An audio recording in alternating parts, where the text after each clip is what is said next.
happens. So when we look at the arc of the club head, it's supposed to be like this. See how with Adam Scott here, he goes up the blue line. See how it goes up this blue line, and then he comes down from the inside under the blue line. Do you see that? That's the inside out. Okay, that's what it's supposed to look like from that side view. And most of the players do this. You'll see if you look at, like, here's even Rory McIlroy. He goes up the black line, down the red line. You see that? And so we go straight back, then inside out. And then look at this. From the face-on view, it's supposed to be the crescent moon, like I was showing you in my swing. Do you see that? And so we want the crescent moon. Okay, so now let's take a look and see what you do in this section. So here we go. We're going to trace the club head. Here we go.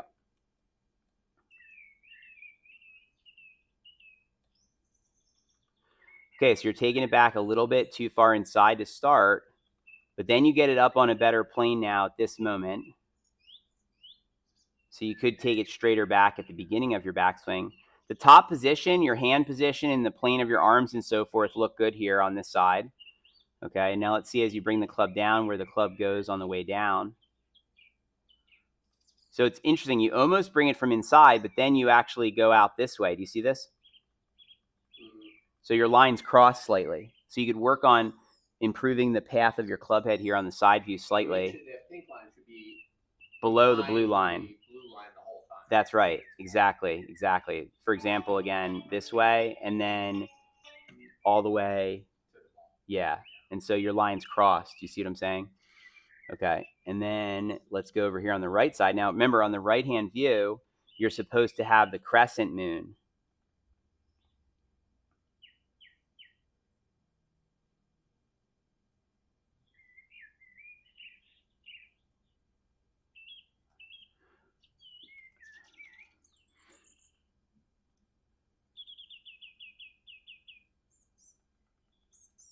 So you get some crescent moon here. Look at this. That's nice to see. Although, see how there's some white wall visible back there?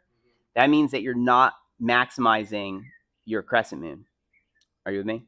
Because if your elbow was in tighter, yeah. Hey Ed, welcome.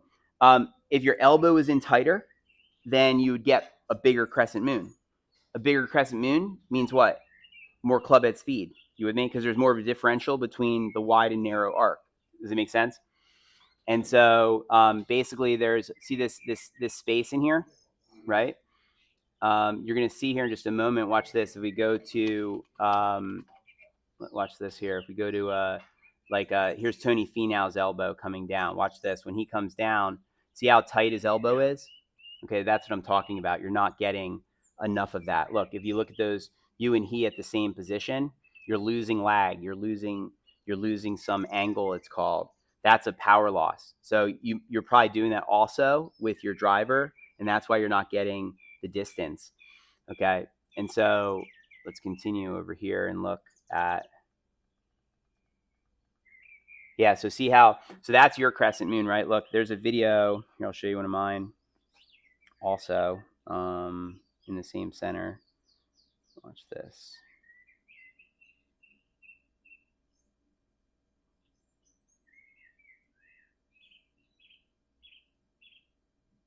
Here's my that's my crescent moon. See how it's much larger in terms of the width of it. And so that's where all the power comes from. So you could do some things to maximize that. Part of the reason this isn't as good is because how these lines are crossing. You follow me on that? Now coming through, whoa, this is what's happening here. Look at this. When you're coming through the ball, look at this club flip. You see that? You have a large amount of club face flip. Do you see the club flip? Okay. The face should be more stable than that on the way through the ball. So you have a lot of timing and flip through your shot. Do you see that? What's interesting is it's like square before the ball, it looks like, and then immediately after you over rotate the face. Do you see that? The club face through impact is not supposed to flip like that. For example, let's look at, here's a, let's see, there's a Dustin Johnson. Yeah, that's making you, yeah, you're overly turning the club face. The face through the ball, an example would be like, here's Dustin Johnson's club face through the ball. And see how the face of the club did not flip? Watch this. I'll go another frame or so. Look at the club face. You see how it's still square? So you're overly rotating the club face through impact. That's leading to some inconsistencies for you. That's an issue for you. And then let's see here as you come through. Yeah, see how far look how far the face closed. Oh, that was a bad one. Let's look at another one. Let's see if that's the case also on this side. Let's see. Oh, so this one it came in open. It came in open, and it stayed open on that one, and then it squared up after impact.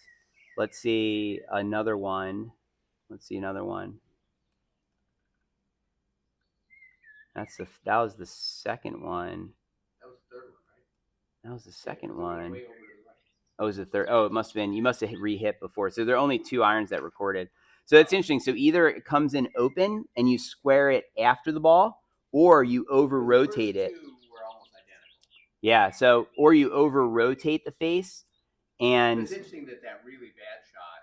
That's why it was bad. Well, no, I'm not surprised at all. To me, this is not a surprise because, again, the face in this picture is open. It's still open, and then it's square. So you're late on squaring it, or you're feverishly squaring it, and then it's square maybe at contact, but then it's immediately closed after contact. Are you with me? So someone who tends to come in with the face too open prior to contact will try to close it. You're supposed to have the face squared up prior to contact with the ball. Are you with me on that? And the ideal club face usage, just to show you an example, another example, watch this one. This is one with Bryson DeChambeau. You're going to see here that he's coming down and the face of the club here is still open. Look, it's still open. The toe has not passed the heel yet. You see that? He squares it before the ball, and then it stays square through the ball. Do you see this? Okay. So there's an issue there going on where you're either leaving it open or you're overly rotating it, and you get the miss hit when you over rotate it. It looks like. It looked like the first 2 when I didn't do that, it went straight. What do you mean the first 2? The first 2 iron shots. The first 2 iron shots when you didn't do that. When I didn't do that with the head, they were 155 yards straight. I gotcha. This is what the video. We're just looking at the video. I'm just telling you what I see.